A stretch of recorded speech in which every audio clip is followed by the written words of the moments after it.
За 2025 оны 12 сарын 23-нд Өвсгөл аймгийн зүүн тайгад саатан хүүхдүүдийнхээ шинэ жилийг хийж өгөхөөр манай багийнхан найз нөхөд компаниуд хамтраад Bamboo Adventure Tour компани зүгээс манай гэр бүлийн зүгээс ингээд саатан хүүхдүүдийнхээ шинэ жилийг хийж өгөхөөр ирсэн байна.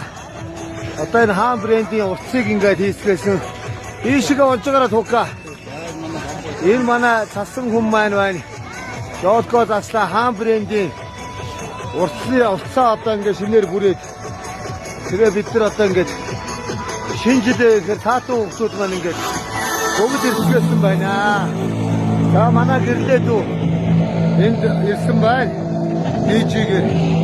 За тэгээд хүүхдүүдээ ингээд бид нар баярлуулахаар бүгд ирсгээсэ.